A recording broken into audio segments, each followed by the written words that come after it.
নিশ্চয় কষ্টের পরই সুখ রয়েছে, অবশ্যই কষ্টের পরই সুখ রয়েছে। তুমি যদি সঠিকভাবে পরিশ্রম করো এবং সঠিক ওয়েতে পরিশ্রম করো, তাহলে আজ হোক কাল হোক তুমি তোমার ফলাফল পাবেই পাবা। এবং তুমি পরিশ্রম করলে মনে করবা, তোমাকে দুনিয়ার সবাই যদি ঠগায় দাও, সৃষ্টিকর্তা তোমাকে ঠকাবে না। তোমার ফ্রেন্ড, তোমার ভাইও তোমাকে ঠকাতে পারে, কিন্তু সৃষ্টিকর্তা তোমাকে কখনো ঠকাবেন না। তুমি পরিশ্রম করার ফলেও তুমি যদি আজকে সফলতা না পাও, তাহলে মনে করবা কোনো না কোনো সময় অবশ্যই সফলতা পাবা। তাই যারা হাল ছেড়ে দিয়েছো গুচ্ছ পরীক্ষা দেওয়ার পরে, তারা সঠিকভাবে পরিশ্রম করো এবং ভালোভাবে পরীক্ষা দাও। কৃষি গুচ্ছ, ইনশাআল্লাহ তুমি তোমার পরিশ্রম যদি সঠিকভাবে করে থাকো, তার ফলাফল পাবেই পাবে ইনশাআল্লাহ। আসসালামু আলাইকুম প্রিয় শিক্ষার্থীরা। আমরা রসায়নের 2 নম্বর পাঠ অর্থাৎ জৈব রসায়নের পরে যে অংশটুকু ছিল সেই সাজেশনটুকু দেওয়ার চেষ্টা করবো ইনশাআল্লাহ।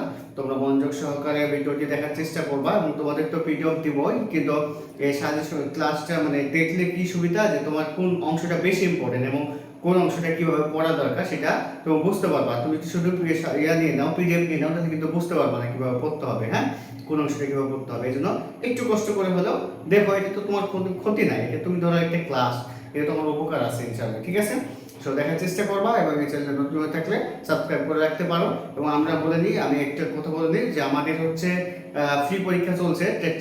আমাদের ডেসক্রিপশন বক্সে লিংক দেওয়া আছে, সেখান থেকে যুক্ত হয়ে যাও। এবং যারা ময়মনসিংহে রয়েছে, তো তাদের জন্য হচ্ছে আমাদের নিজস্ব 3টে ক্যাম্পাসে 19 তারিখে অফলাইন পরীক্ষা হবে এবং অনলাইন দুইটাই হবে। সারা দেশে অনলাইন হবে এবং ময়মনসিংহে শুধু অফলাইনে পরীক্ষা নেওয়া হবে। তো যারা দিতে ইচ্ছুক তারা 16 তারিখের ভিতরে রেজিস্ট্রেশন করে ফেলো, আমি লিংক ডেসক্রিপশন বক্সে দিয়ে দেবো, তোমরা রেজিস্ট্রেশন করে ফেলো। আর যাদের কেন্দ্র ময়মনসিংহে পড়েছে বাংলাদেশ কৃষি বিশ্ববিদ্যালয়, তারা যদি 19 তারিখ ভিতরে বা 19 তারিখ সকালের ভিতরে ময়মনসিংহে চলে আসো বা 18 তারিখে, তাহলে তোমরা এসে এখানে অফলাইনে পার্টিসিপেট করতে পারো। এবং সেটা অবশ্যই রেজিস্ট্রেশন করতে হবে, ফ্রিতে রেজিস্ট্রেশন, কোনো টাকা দিয়ে না। তোমরা রেজিস্ট্রেশন করে ফেলবা এবং হচ্ছে পরীক্ষাটা অফলাইনে দিতে পারো যদি তোমাদের কেন্দ্র ময়মনসিংহ হয় এবং তুমি যদি 19 তারিখ সকালে বা 18 তারিখের ভিতরে চলে আসো। কারণ পরীক্ষাটা 19 তারিখ বিকাল 3টায় হবে। এখন অনেকে বলতে পারো, পরীক্ষাটা আমাদের মেইন পরীক্ষা 20 তারিখ, 19 তারিখ কেন নিব পরীক্ষাটা দিবেন? এটা অনেক কারণ আছে, অনেক কাহিনী আছে, সেখান থেকে কমনও পেতে পারে প্রশ্ন। সো অবশ্যই তোমরা পরীক্ষাটা ওই দিনই দিতে হবে তোমাদের। এবং হচ্ছে আমরা যেগুলো বলবো সেই বিকালে পরীক্ষা দিলে মোটামুটি তুমি সন্ধ্যা থেকে পড়া শুরু করলে পরের দিন সকালের ভিতরে বা রাতে গুরুত্বপূর্ণ টপিকগুলো পড়ে ফেলতে পারবা, বা আমরা যে টপিকগুলো পরীক্ষা দেবো সেই টপিকগুলো পড়ে ফেলতে পারবা। ঠিক আছে, সো পরীক্ষা দিতে হবে। এবং এটা আরো সুবিধা রয়েছে যে অনেকে ধরো আসবে ময়মনসিংহে যাদের কেন্দ্র, তারা এসেও কিন্তু অফলাইনে পরীক্ষাটা দিতে পারবে এবং সমস্যা নাই, অফলাইনে না দিতে পারলে অনলাইনে হবে, একই কোশ্চেনে পরীক্ষা হবে, একই সময় হবে। এবং যারা মেইন পরীক্ষায় কৃষিগুচ্ছ পরীক্ষায় টপ 50 জনের ভিতর থাকতে পারবা ইনশাআল্লাহ, তাদের জন্য স্পেশাল গিফট থাকবে। আর আমরা সেলিব্রেশন করার চেষ্টা করব সবাইকে নিয়ে যারা কৃষিগুচ্ছ চান্স পাবা। তো আজকে আমরা ভিডিওটি শুরু করি, আর কথা না বাড়িয়ে দেখো হচ্ছে আমরা গুণগত রসায়নে কোন অংশগুলো বেশি গুরুত্বপূর্ণ এবং কোনগুলো কিভাবে করতে হবে সেটা আমি একটু বলি। দেখো গুণগত রসায়নে দেখো আলফা, বিটা এবং গামা কণার ভেদন যোগ্যতা, আয়নন ক্ষমতা, এগুলো দেখবা। এবং আলফা কণার চার্জ কত, বিটা কণার চার্জ কত, গামা কণার চার্জ কত, তাদের বৈশিষ্ট্য কি সেগুলো একটু দেখবা। তো এটা হচ্ছে গুণগত রসায়নের তেজস্ক্রিয়তার বেসিক, ফিউশন এবং ফিশন বিক্রিয়া কি, এগুলো খুবই গুরুত্বপূর্ণ। তেজস্ক্রিয়তা কি, তেজস্ক্রিয়তা ধরো একটা আলফা কণা চলে গেলে কি হয়, একটা বিটা কণা চলে গেলে কেমন পরিবর্তন হয়, এগুলো। এবং ফিউশন এবং ফিশন বিক্রিয়া দেখবা। ইলেকট্রন প্রোটন নির্ণয় দেখবা। ধরো একটা কি দেওয়া আছে, ধরো আমি বললাম যে তোমার এটা দেওয়া আছে, ধরো আমি বললাম যে সোডিয়াম, ঠিক আছে, প্লাস, তো তার হচ্ছে ধরো 23 এবং 11, এর ইলেকট্রন কয়টা, প্রোটন কয়টা, নিউট্রন কয়টা, এগুলো নির্ণয় করতে দিতে পারে। সো সেগুলো একটু দেখবা, এগুলো ইম্পর্টেন্ট একটু অংশ। তারপরে দেখো আমরা যদি আসি, তো আলোক তরঙ্গ দৈর্ঘ্য এবং এর ব্যবহার। তরঙ্গ দৈর্ঘ্য এবং এর ব্যবহার বলতে ধরো তোমার দৃশ্যমান আলো রয়েছে 380 থেকে 780 ন্যানোমিটার, এটা দেখার কাজে ব্যবহার করা হয়। ইউভি রশ্মি কি কাজে ব্যবহার করা হয়? আয়ন রশ্মি 3টে রেঞ্জ রয়েছে, near ion, middle ion, far ion, এগুলো কোন কাজে ব্যবহার করা হয় সেগুলো খুবই গুরুত্বপূর্ণ। আমি বলে দিই একটু, এখান থেকে বেশি গুরুত্বপূর্ণ হচ্ছে মিডল আয়নটা এবং নিয়ার আয়নটা। মিডল আয়নটা ব্যবহার করা হয় জৈব যৌগের কার্যকারীগুলো শনাক্ত করার জন্য, এবং তোমার নেয়ার আরেকটা ব্যবহার করা হয় আমাদের মস্তিষ্কে সিটি স্ক্যান করার জন্য, এবং মস্তিষ্কে যে খুলির রোগ আছে কিনা, হ্যাঁ, সেটা নির্ণয় করার জন্য নেয়ার আরেকটা ব্যবহার করা হয়ে থাকে। তো এগুলো দেখবা, ইউভি এবং আইআর রশ্মি ব্যবহার এর ভেতরেই পড়ে, এরা দুজন একই জিনিস। তারপরে হচ্ছে দেখো আলোর বন্ধনীর বেসিক, আলোর বন্ধনী বলতে লাইমেন, বামার, প্যাস্টেন, এই অংশগুলো, এবং এগুলো থেকে ম্যাথ আসতে পারে যে ধরো তোমার তৃতীয় শক্তি স্তর থেকে দ্বিতীয় শক্তি স্তর, বা বামান থেকে লাইমেন, এই ধরনের প্রশ্ন আসতে পারে যে বামান থেকে লাইমেন সিরিজ আসলে তরঙ্গ দৈর্ঘ্য কত হবে। সেটা ম্যাথ আসবে না, কিন্তু হচ্ছে এভাবে আসবে, কিন্তু হচ্ছে উত্তরটা ধরো এরকম থাকলো 5h বাই হচ্ছে 8, এরকম ধরনের থাকতেই পারে। ঠিক আছে, মানে হচ্ছে ম্যাথ তোমাকে করতে হবে না, কিন্তু হচ্ছে ওই যে মান বসিয়ে শেষ পর্যন্ত সমীকরণটা বের করে উত্তর থাকতে পারে, এই ধরনের উত্তর থাকতে পারে। ঠিক আছে, সো এই ধরনের অংশগুলো দেখবা, এবং এখানে ক্লাসের ভিতর দেখো কিছু অংশ ক্লিয়ার হয়ে যাবে। তারপর হচ্ছে দেখো নট কি, নট যেখানে ইলেকট্রন থাকার সম্ভাবনা শূন্য সেটা হচ্ছে নট। তারপর অরবিট কি, অরবিটাল কি, এগুলো ধারণ, এবং কোন পরমাণুর নির্দিষ্টতম ইলেকট্রন 4টি কোয়ান্টাম সংখ্যার মান। ধরো তোমাকে বলছে সিলিকনের 13তম ইলেকট্রনের 4টি কোয়ান্টাম সংখ্যার মান লেখো, এই ধরনের প্রশ্নগুলো। তারপর হচ্ছে ব্যতিক্রম এবং সাধারণ ইলেকট্রন বিন্যাস খুবই গুরুত্বপূর্ণ। ব্যতিক্রম এবং সাধারণ ইলেকট্রন বিন্যাস মানে ব্যতিক্রম কি আছে, ব্যতিক্রম রয়েছে তোমার ইলেকট্রন বিন্যাস দেখা যায় ক্রোমিয়াম, কপার, তারপর 41 থেকে 45তম পর্যন্ত মৌল, 57তম মৌল, 78তম মৌল এবং 79তম মৌল, এদের ভিতরে ব্যতিক্রম ইলেকট্রন বিন্যাস দেখা যায়। তবে এই যে ক্রোমিয়াম, কপার আর 57তম এবং 78তম, এই চারটা বেশি ইম্পর্টেন্ট। ঠিক আছে, এদের ভিতরে চারটা বেশি ইম্পর্টেন্ট, সেটা দেখবা। তারপর গ্রুপ নির্ণয়, উপগ্রুপ নির্ণয়, এটা তো জানোই। আবার শিক্ষা পরীক্ষায় বর্ণগুলো যেমন হচ্ছে ক্যালসিয়াম বা সোডিয়াম শিক্ষা পরীক্ষায় কেমন বর্ণ দেয়, যেমন সোডিয়াম সোনালী হলুদ, ক্যালসিয়াম ইটের মতো লাল, স্ট্রনশিয়াম রক্তের মতো লাল, তারপরে হচ্ছে ব্যারিয়াম আপেল গ্রিন বা কাঁচা আপেলের মতো, এই ধরনের অংশগুলো দেখবা।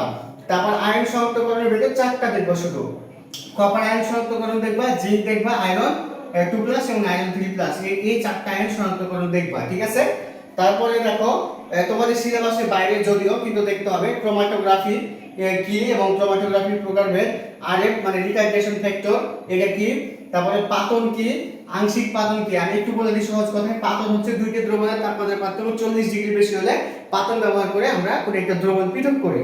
আর আংশিক পাতন দুইটি দ্রবণের তাপমাত্রার পার্থক্য 40 ডিগ্রি কম হলে আংশিক পাতন ব্যবহার করে আমরা পুরো দ্রবণ পৃথক করি, একটা দ্রবণ থেকে আরেকটা।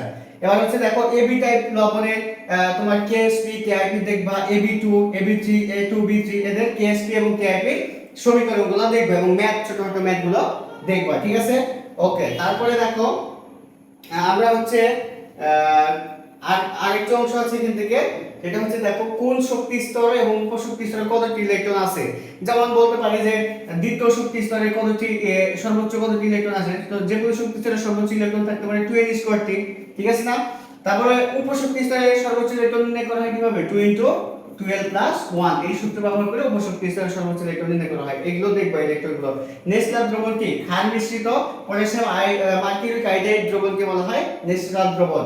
উদ্যপাতন কি, উদ্যপাতন কি, যাদের ভিতরে কি নাই কোনো তরল অবস্থা নাই, মানে তাপ দিলে গ্যাস হবে, তাপ অপসারণ করলে কঠিন হবে, সেটা হচ্ছে কি উদ্যপাতন। এবং উদ্যপাতিত পদার্থ কোনগুলা, উদ্যপাতিত পদার্থ হচ্ছে বেনি আগে কোনা, বেনি আগে কণা ছিল, বেনি আগে কি ছিল, কণা ছিল। আমি নিচে লিখি বেনি আগে কণা ছিল, এটা হচ্ছে ছন্দটা আর কি, অর্থাৎ বেনজিন, ন্যাপথালিন, আয়োডিন, গন্ধক বা সালফার, কর্পূর এবং হচ্ছে নিষাদন, এই কয়টি হচ্ছে তোমার কি, এই কয়টি হচ্ছে তোমার উদ্যপাতিত পদার্থ। বেনজিন, নিষাদল, আয়োডিন, গন্ধক, কর্পূর, ন্যাপথালিন, এরা হচ্ছে উদ্যপাতিত পদার্থ, সেগুলো দেখবা। এবার হচ্ছে পরের অধ্যায়ে আসো, মৌলের পর্যাবৃত্ত ধর্মতে আসে। দেখো মৌলের পর্যাবৃত্ত ধর্মের ভিতর যেটা দেখবা অক্সাইডের প্রকৃতি, মানে যেমন ধরতে পারে যে সোডিয়াম অক্সাইড, এটা কোন প্রকৃতি, এটা ক্ষারীয় না, ধাতুর অক্সাইড ক্ষারীয়, অধাতুর অক্সাইড অম্লীয়। কিন্তু হচ্ছে সিলিকন ডাই অক্সাইড ধরো, বা ধরো আমরা হচ্ছে ধরো বলতে পারি যে অ্যালুমিনিয়াম অক্সাইড, এরা কি মূলত উভধর্মী হয়ে থাকে, মানে বা গ্রুপ 14 যে সকল অক্সাইড গুলো রয়েছে মোটামুটি উভধর্মী হয়ে থাকে। ঠিক আছে, তো অক্সাইডের প্রকৃতিগুলো দেখবা। গ্রুপ 13 থেকে গ্রুপ 18 পর্যন্ত যে পি ব্লকভুক্ত যে মৌলগুলো, পি ব্লকভুক্ত মৌল, গ্রুপ 13 থেকে 18 পর্যন্ত মৌলগুলোকে বলা হয় পি ব্লকভুক্ত মৌল। সেই মৌলগুলো বৈশিষ্ট্য দেখবা যে আলাদাভাবে গ্রুপ 13 মৌল কি করে, ডাইমার গঠন করে। গ্রুপ 14 মৌল কি করে, সিলিকন ডাই কি করে, সিলিকন টেট্রাক্লোরাইড কি করে, পানিতে দ্রবীভূত হয়, কিন্তু কার্বন টেট্রাক্লোরাইড পানিতে দ্রবীভূত হয় না। কেন দ্রবীভূত হয় না, এভাবে দেখবা। গ্রুপ 13 থেকে 18 পর্যন্ত মৌল যে রয়েছে সেই মৌলগুলো বৈশিষ্ট্য।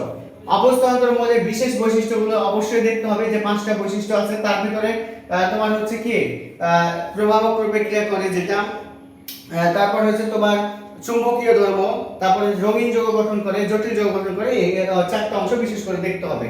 তারপরে আয়নীকরণ শক্তি এবং তড়িৎ ঋণাত্মকতা কি, এবং তার সাথে ইলেকট্রন আসক্তির ক্রম, ই আসক্তি বা ইলেকট্রন আসক্তির কি করতে হবে, ক্রমটা তোমাকে দেখতে হবে। গলনাঙ্কের বিস্ফোরণের ক্রম, আচ্ছা গলনাঙ্কের বিস্ফোরণ দরকার নাই, তোমার হচ্ছে মূলত এটা দেখবা আয়নীকরণ শক্তি এবং তড়িৎ ঋণাত্মকতার ক্রমটা গলনাঙ্কের বিস্ফোরণ তুমি চাইলে দেখতে পারো। তারপর হচ্ছে দেখো ফাজানের নীতি, ফাজানের নীতি অনুযায়ী কে কি করবে, দ্রবীভূত হবে, কে দ্রবীভূত হবে না, বা দ্রবীভূত হওয়ার ক্রম, যেমন বলতে পারে যে বেরিয়াম হাইড্রোক্সাইড আর হচ্ছে তারপরে রয়েছে ধরো ক্যালসিয়াম হাইড্রোক্সাইড, এদের ভিতরে দ্রাব্যতার ক্রমগুলো চাইতে পারে যে কার দ্রাব্যতা বেশি কার দ্রাব্যতা কম। তো এটা ফাজানের নীতি অনুযায়ী ব্যাখ্যা করা যায়, তোমরা সেটা নিশ্চয়ই জানো। সো ফাজানের নীতি অবশ্যই দেখবা, এই ধরনের প্রশ্ন আসবেই, বলা যায়, কারণ এই ধরনের প্রশ্ন পড়ানো হয় কৃষি বাসীর প্রথমে। এবার দেখো ল্যাটিস শক্তি, এটা তোমাদের সিলেবাসে মেবি ছিল না, ল্যাটিস শক্তিটা দেখবা কি জিনিসটা কি, হ্যাঁ। তারপর হচ্ছে সংকরণের ভিতরে কোন ধরনের সংকরণ দেখবা, sp সংকরণ দেখবা, sp2 sp3 sp3d sp3q sp3d square, এই সংকরণ বন্ধন কোণ এবং আকৃতি অবশ্যই দেখবা। একটা কোশ্চেন পাবা এখান থেকে, ভ্যাসিবাদ থিওরি থেকে একটা কোশ্চেন পাবা। ভ্যাসিবাদ থিওরি মানে হচ্ছে sp3 সংকরণের ব্যতিক্রম। তারপরে হাইড্রোজেন বন্ধনের ক্রম, তোমাদের দেখবা গ্রুপ 17 এর মৌলগুলোতে হাইড্রোজেন বন্ধনের ক্রম আছে, এবং তোমার হচ্ছে হাইড্রোজেন বন্ধনের মানে কোথায় বেশি কোথায় কম, বা কোথায় হাইড্রোজেন বন্ধন দেখা যায় কোথায় যায় না, এই ধরনের কোশ্চেনগুলো একটু দেখবা, অতটা ইম্পর্টেন্ট না কিন্তু দেখবা। সমযোজী এবং আয়নিক বন্ধন অবশ্যই দরকার, সমযোজী বন্ধন কারা গঠন করে বা কি, আয়নিক বন্ধন কি কারা গঠন করে, পোলার দ্রাবক কারা অপোলার দ্রাবক কারা, এগুলো অবশ্যই গুরুত্বপূর্ণ, এগুলো থেকে কোশ্চেন আসবে। বন্ধন জোড় মুক্ত জোড় ইলেকট্রন সংখ্যা নির্ণয়, যে একটা যৌগ দিয়ে দিবে, ধরো এখানে কয়টি বন্ধন জোড় বা কয়টি মুক্ত জোড় ইলেকট্রন আছে সেটা। তারপরে দেখো তোমার হচ্ছে অ্যাসিডের সক্রিয়তার ক্রম, যে কোন অ্যাসিডের সক্রিয়তা বেশি, যেমন ধরো আমি দেখলাম যে পারক্লোরিক অ্যাসিড, তারপর হচ্ছে সালফিউরিক অ্যাসিড, তো কার সক্রিয়তা বেশি, অবশ্যই যার জারণ মান বেশি হবে সক্রিয়তা বেশি হবে, যেমন এখানে জারণ মান +7, তাই পৃথিবীর সবচেয়ে শক্তিশালী অ্যাসিডকে বলা হয় পারক্লোরিক অ্যাসিডকে বলা হয় পৃথিবীর সবচেয়ে শক্তিশালী অ্যাসিড। আর এখানে তোমার হচ্ছে সালফিউরিক অ্যাসিডের জারণ মান কত, +6, তাই এটা হচ্ছে তার পরে হওয়ার কারণে তার সক্রিয়তা তার চেয়ে কম হবে, অর্থাৎ এটা সক্রিয়তা বেশি হবে এটা সক্রিয়তা কম, এই ধরনের আরো দিয়ে দিতে পারে যে সক্রিয়তা ক্রম চাইতে পারে, ঠিক আছে। তারপরে কোন প্রভাবক কোন বিক্রিয়ার কাজে লাগে, মানে ধরো চিন্তা করো যে ধরো আমি স্পর্শ প্রণালীতে অ্যামোনিয়া উৎপাদন করতে চাই, নাইট্রোজেন প্লাস হাইড্রোজেন বিক্রিয়া করে কি তৈরি করি, আমি অ্যামোনিয়া তৈরি করি, তাহলে এখানে কি প্রভাবক লাগে, ধরো আয়রন বা মলিবডিনাম প্রভাবক লাগে, ঠিক আছে। যে আয়রন প্রভাবক হচ্ছে কি করে বিক্রিয়া হতে সাহায্য করে, এবং মলিবডিনাম কি করে এই আয়রনকে হেল্প করে, ঠিক আছে। তো এই ধরনের একটা বিক্রিয়া দিবে বা বলবে যে স্পর্শ প্রণালীতে তোমার হচ্ছে তোমার কি করতে চাই, সালফিউরিক অ্যাসিড তৈরি করতে চাই, তাহলে কোন প্রভাবক লাগে, বা হেবারবোস পদ্ধতিতে অ্যামোনিয়া তৈরি করতে চাই, কোন প্রভাবক লাগে, এই ধরনের কোশ্চেনগুলো। তারপর হচ্ছে দেখো আমরা বিক্রিয়ার হার একক এবং বিক্রিয়ার, আচ্ছা তোমার এটা পরের অধ্যায়ে চলে গেছি, সরি আমরা হচ্ছে চতুর্থ অধ্যায়ে, দেখো চতুর্থ অধ্যায়ের ক্ষেত্রে যদি আসি তাহলে দেখো সেখান থেকে বিক্রিয়ার হার, এটা হচ্ছে চতুর্থ অধ্যায়ের অংশ, হ্যাঁ চতুর্থ অধ্যায়ে কি আছে দেখো, বিক্রিয়ার হার দেখবা, তারপরে একক এবং বিক্রিয়ার ক্রম এবং অধ্যায়, এইগুলো ম্যাথ গুলো দেখবা, এবং এগুলো কি সেগুলো অবশ্যই দেখতে হবে, বিক্রিয়ার ম্যাথ গুলো আসতে পারে, সঠিক ম্যাথ গুলো। রাসায়নিক নীতি সম্পর্কে সঠিক ধারণা থাকতে হবে, তিনটা জিনিস, চাপের প্রভাব, তাপমাত্রার প্রভাব এবং ঘনমাত্রার প্রভাব সম্পর্কে। তারপর হচ্ছে দেখো কেপি এবং কেসি এর মধ্যে সম্পর্ক এবং একক নির্ণয়, কেপি ইকুয়াল কত হবে, কেপি ইকুয়াল হচ্ছে কেসি আরটি টু দি পাওয়ার হচ্ছে ডেল, তো এটা ব্যবহার করে তোমার কেপি কেসি নির্ণয় দেখবা এবং এককগুলো দেখবা। আর হচ্ছে এখান থেকে তোমার ম্যাথও আসে, তবে ছোটখাটো ম্যাথ আসে, বিশেষ করে ওই যে ক্ষয় হয়ে যায়, ধরো কোনো একটা বিক্রিয়া দেওয়া আছে, সেই বিক্রিয়া ধরো PCl5 ভেঙে গিয়ে PCl3 এবং ক্লোরিন তৈরি করেছে, ধরো এই বিক্রিয়ার বিয়োজন মাত্রা, এই যে ফসফরাস পেইন্টটা করে এটা বিয়োজন মাত্রা ধরো হচ্ছে 18% হলে এই বিক্রিয়ার কেপি কত, এই ধরনের কোশ্চেন আসতেই পারে কেসি কত। তো তোমাকে এই জন্য যে কাজটা করতে হবে, তোমাদের বইয়ে মেবি 4 থেকে 5টা বিক্রিয়া আছে, তোমাদের বইয়ে 4 থেকে 5টা বিক্রিয়া আছে, সেই 4 থেকে 5টা বিক্রিয়ার কেপি কেসি নির্ণয় সমীকরণগুলো মুখস্থ করে ফেলতে হবে, কষ্ট করে হলেও মুখস্থ করে ফেলতে হবে, তাহলে তোমার এই ধরনের অঙ্ক আসলে সহজে সলভ করে ফেলতে পারবে, যার সূত্রে বসায় ফেললে সমাধান হয়ে যাবে। ধরো তোমার হচ্ছে এই বিক্রিয়ার জন্য, ধরো হচ্ছে এই বিক্রিয়ার জন্য আমি ধরলাম হচ্ছে কেপি এর সমীকরণটা হচ্ছে 4 alpha square 1 minus alpha square ধরলাম। তাহলে এখানে তুমি আলফার মানটা দেখো তো 18% মানে 0.8 তুমি বসাই দিলে সহজে কেপিটা পেয়ে যাবে। এক্সাম্পল ঠিক আছে। তারপর বাফার দ্রবণ কি খুবই গুরুত্বপূর্ণ। বাফার দ্রবণ রক্তের বাফার দ্রবণ উদাহরণ। পিএইচ নির্ণয় আরেকটা গুরুত্বপূর্ণ টপিক এবং এর বৃদ্ধি হ্রাসে কি হয়, মানে ধরো আমি চিন্তা করলাম যে একটা দ্রবণের পিএইচ ধরো হচ্ছে 3 ছিল, এখান থেকে আমি পিএইচ করলাম হচ্ছে 6, তাহলে ঘন মানে পিএইচ এর যে দ্রবণটা করলাম এই ঘটনাটা সেই দ্রবণটা কেমন পরিবর্তন হবে। এটা শর্টকাটটা হচ্ছে কি 10 টু দি পাওয়ার pH1, তাহলে প্রথমটাকে বলা হয় pH1 আর পরেরটাকে বলা হয় pH2। তো pH1 থেকে pH2 বাদ দাও, তাহলে কত হবে 10 টু দি পাওয়ার -3 হবে না, তার মানে কত 1/1000 না। যদি এরকম আসে যে 1/1000 তার মানে তুমি যদি pH 3 থেকে 6 এ নিয়ে যাও তাহলে ওই দ্রবণটার ঘনমাত্রা 1000 গুণ কমে যাবে। কিন্তু যদি তুমি 10 টু দি পাওয়ার +3 পাইতা, মানে ধরো যদি 6 থেকে 3 এ নিয়ে যাওয়া হতো তাহলে কি পাইতা 6 - 3 মানে 3 না, 10 টু দি পাওয়ার 3, তার মানে 10 টু দি পাওয়ার 3 মানে কত 1000। তুমি যদি +1000 পাও বা সরাসরি এরকম 1000 পাও তার মানে সেই দ্রবণের ঘনমাত্রা 1000 গুণ বেড়ে গেছে। আর যদি এইভাবে 1/1000 আকারে পাও তার মানে সেই দ্রবণের ঘনমাত্রা হচ্ছে 1000 গুণ কমে গেছে। ঠিক আছে, এই ধরনের প্রশ্ন চাইতে পারি। তবে এই যে শর্টকাটটা হচ্ছে 10 to the power pH1 pH2। ঠিক আছে, pH1 গুণটা প্রথমে যে pH দেওয়া থাকবে সেটা pH1 আর পরে pHটা pH2 পরে ব্যবহার করে এই যেভাবে আসলে তুমি সমাধান করতে পারবা। যদি 1/1000 আসে কমবে, যত আসবে তত গুণ কমবে, আর যদি সরাসরি আসে তাহলে তত গুণ বাড়বে, যত আসবে সরাসরি তত। ঠিক আছে, তারপরে দেখো তারপরে যদি আমরা আসি দেখো তোমার পানির হাইড্রোক্সিল আয়ন এবং হাইড্রোজেন আয়নের ঘনমাত্রা তো তোমরা জানো সেটা 10 টু দি পাওয়ার কত -7, 10 টু দি পাওয়ার হচ্ছে -7 হাইড্রোজেন বলো আর হাইড্রোক্সিল আয়নের ঘনমাত্রা বলো। পিকে নির্ণয়ের ম্যাথ আসতে পারে। ঠিক আছে, তারপর হচ্ছে এখান থেকে আরেকটা গুরুত্বপূর্ণ জিনিস যে বিভিন্ন অংশের পিএইচ মান মুখস্থ, যেমন হচ্ছে আমাদের চোখের পানির পিএইচ কত, ত্বকের পিএইচ কত, রক্তের পিএইচ কত, এই ধরনের পিএইচ গুলো খুবই গুরুত্বপূর্ণ। এখান থেকে একটা পাবাই মিনিমাম একটা এমসিকিউ পাবা। ঠিক আছে, ওকে। তারপরে দেখো আমরা পরিবেশ রসায়নে যদি আসি, তো পরিবেশ রসায়নে দেখো বায়ুমণ্ডলে বিভিন্ন স্তরের উচ্চতার মান এবং বিভিন্ন স্তরে কি কি উপাদান রয়েছে সেগুলো দেখবা। গ্যাসের অণুর গতিশক্তি, এটা ইম্পর্টেন্ট টপিক, গ্যাসের অণুর গতিশক্তি বের করতে বলতে পারি। ঠিক আছে, পরম শূন্য তাপমাত্রা, আত্মীয়তা বিন্দু কি এগুলো, তারপর P1 ইকুয়াল হচ্ছে P2 এই related math A to Z দেখবা। তারপর হচ্ছে দেখো আংশিক চাপ এবং মোল ভগ্নাংশ, এই আরেকটা গুরুত্বপূর্ণ, এখান থেকে নির্ণয় করতে বলতে পারে আংশিক চাপ মোল ভগ্নাংশ, ব্যাপনের হার। তারপর হচ্ছে দেখো ব্যাপনের হারের পরে রয়েছে কি তোমার হচ্ছে ফ্রিয়ন্স এবং অ্যাসিড বৃষ্টি। ঠিক আছে, দেখো ফ্রিয়ন্স নির্ণয় আসতে পারে, অ্যাসিড বৃষ্টি কিভাবে হয়, কে দায়ী সেগুলো আসতে পারে। অনুবন্ধী অ্যাসিড ক্ষার কি, এটা গুরুত্বপূর্ণ আরেকটা টপিক, অনুবন্ধী অ্যাসিড ক্ষারটা অবশ্যই দেখবা।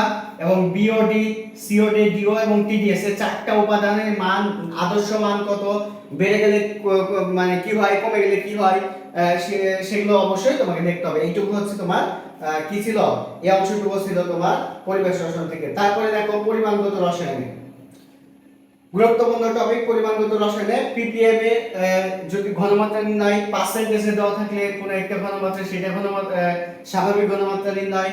তারপর টাইট্রেশনের ম্যাথ খুবই গুরুত্বপূর্ণ, এবং টাইট্রেশন বিষয়টা এবং ম্যাথটা খুবই গুরুত্বপূর্ণ, এটা খুবই গুরুত্বপূর্ণ, এটা অনেক পড়ানো হয়, প্রথম থেকে লাস্ট পর্যন্ত ভার্সিটিতে পড়ানো হয় টাইট্রেশন, বুঝছো, সেটা খুবই গুরুত্বপূর্ণ, এখান থেকে একটা পাবাই। ঘনমাত্রা এবং আয়তন নির্ণয় এই যে টাইট্রেশনের ম্যাথের মাধ্যমে। জারক বিজারক চেনার উপায় শর্টকাট আছে, এগুলো হচ্ছে যারা চাও আমার ক্লাসটা দেখে নিতে পারো, আমি তোমাদের লিংক দিয়ে দেবো আমার ক্লাসে, বা হচ্ছে তোমরা আমার এগ্রিকালচার আমার যে প্লেলিস্ট আছে ইউটিউব চ্যানেলে সেই প্লেলিস্টে গিয়ে কেমিস্ট্রি যে class HSC admission chemistry class থেকে তুমি হচ্ছে জৈব রসায়নের ক্লাস প্লাস হচ্ছে ওই যে পরিমাণগত রসায়নের ক্লাসটা দেখে নিতে পারো, তাহলে আর কিছু দেখার দরকার নাই, জাস্ট ওই দুটো ক্লাস দেখে তুমি যদি প্রিপারেশন নাও ইনশাআল্লাহ জৈব রসায়ন এবং হচ্ছে পরিমাণগত রসায়ন থেকে যা কোশ্চেন আসুক না কেন তুমি পারবা কিছু বুঝছে ইনশাআল্লাহ। তারপর প্রাইমারি এবং সেকেন্ডারি স্ট্যান্ডার্ড পদার্থ কি, এটা চেনার উপায় শর্টকাটে বলা আছে ওইখানে। জারণ বিজারণ বিক্রিয়ার সমতাকরণ, এটাও শর্টকাটে বলা আছে। ঠিক আছে, সেগুলো অবশ্যই কিন্তু দেখতে হবে এই অধ্যায় থেকে। তারপরে দেখো জারণ সংখ্যা নির্ণয়, তারপর আয়োডোমিতি এবং আয়োডিমিতি কি, এবং সবচেয়ে গুরুত্বপূর্ণ এই অধ্যায়ে সেটা হচ্ছে কি নির্দেশক অংশটা। ঠিক আছে, নির্দেশক অংশটা অবশ্যই গুরুত্বপূর্ণ, সেটা দেখবা। যে তোমার কোন কোন ধরো দুর্বল অ্যাসিড দুর্বল ক্ষারের বিক্রিয়া কোন নির্দেশক ব্যবহার করা হয়, তীব্র অ্যাসিড দুর্বল ক্ষারের বিক্রিয়া কোন নির্দেশক ব্যবহার করা হয়, এরকম যে অংশগুলো রয়েছে তোমাদের বই সেটা খুবই গুরুত্বপূর্ণ তোমাকে দেখতে হবে। এবার লাস্টের যে অংশ সেটা হচ্ছে দেখো তড়িৎ রসায়ন। হ্যাঁ, তো তড়িৎ রসায়ন অংশটা দেখো এখানে গুরুত্বপূর্ণ। যে অংশগুলো পড়তে হবে সেটা সবল, দুর্বল এবং তড়িৎ অবিশ্লেষক উদাহরণ কোনগুলো, সবল তড়িৎ বিশ্লেষক কোনটা, দুর্বল তড়িৎ বিশ্লেষক কোনটা, তড়িৎ অবিশ্লেষক কোনটা সেটা। তড়িৎ রাসায়নিক তুল্যাঙ্কের এটা হবে তড়িৎ রাসায়নিক তুল্যাঙ্কের মান নির্ণয় করতে বলতে পারে।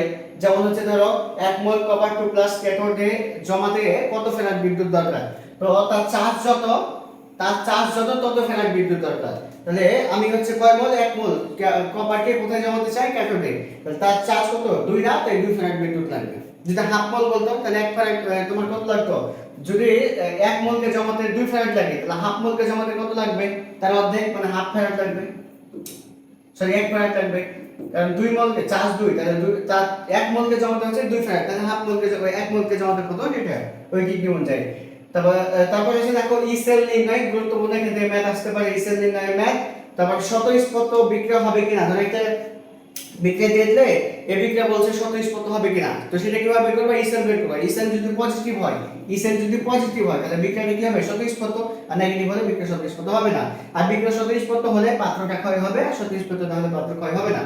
তারপরে অর্ধকোষের নাম এবং বিক্রিয়া, যেমন ধর বলতে পারি যে হচ্ছে তোমার ক্যালোমেল তড়িৎদ্বার অর্ধকোষের বিক্রিয়া নিচের কোনটি, বা প্রমাণ তড়িৎদ্বার অর্ধকোষ বিক্রিয়া নিচের কোনটি, এ ধরনের অর্ধকোষ বিক্রিয়ার নাম চাইতে পারে, তোমাদের বই আছে দেখো অর্ধকোষ বিক্রিয়াগুলো। হ্যাঁ, তারপরে দেখো এখানে আরেকটু গুরুত্বপূর্ণ জিনিস আছে, সেটি হচ্ছে দেখো যে তোমার copper, zinc, silver, iron, copper, zinc, silver, iron, nickel, এই চারটি জারণ বিজারণ বিভবের মানটা মনে রাখবা। এই চারটা পাঁচটা জারণ বিজারণ বিভবের মানটা মনে রাখবা, যে কপারের জারণ বিভবের মান কত, জিঙ্কের জারণ বিভবের মান কত, সিলভারের জারণ বিভবের মান কত, এগুলো মনে রাখবা একটু। জারণ বিজারণ বিভবের মান, প্রমাণ বিজারণ বিভবের মান কত, তারপর হচ্ছে হাইড্রোজেন ফুয়েল সেল কি এবং তার উদাহরণ কোনগুলো, হাইড্রোজেন ফুয়েল সেলগুলোর উদাহরণ দেখবা। তারপর রিচার্জেবল ব্যাটারি, কারা রিচার্জেবল ব্যাটারি, কারা রিচার্জেবল ব্যাটারি না, কারা প্রাইমারি ব্যাটারি, কারা সেকেন্ডারি ব্যাটারি, এগুলো দেখবা। তারপর লাস্টে যেটা ম্যাথ দেখবা Q equal IT, Q equal MIT, এই দুইটা সূত্রের ম্যাথ দেখবা, তাহলেই হয়ে যাবে। এই ছিল তোমার রসায়ন এ টু জেড। এবং তুমি যদি রসায়ন এইটুকু পড়ো ইনশাআল্লাহ, তোমার যেহেতু রসায়নে 20টা কোশ্চেন আসবে, আমি আশা করি যে জৈব রসায়ন যেটুকু বলেছে এবং এইটুকু বললে তুমি 15-এর উপরে পাবা ইনশাআল্লাহ। আমি বলতে পারবো না যে 20 তুমি পাবা, কারণ এখানে তোমার হচ্ছে কোশ্চেনের প্যাটার্ন যদি চেঞ্জ হয় হতে পারে, তবুও আমি আশা করি ইনশাআল্লাহ তুমি এই টপিকগুলো থেকেই 15-এর উপরে পাবা। বাকি যারা ভালো করে পড়া আছে, বই ভালো করে পড়েছো, ভালো প্রস্তুতি আছে, আশা করি তারা সেই 5টাও পারবা, তাহলে তারা 20টাই পারবা। কিন্তু তুমি অল্প পরিশ্রম করেও যদি 15টা পারো বা 16টা পারো, তাহলে তুমি নিশ্চিত চান্স পাবা ইনশাআল্লাহ। ঠিক আছে, সো এই ছিল এ টু জেড।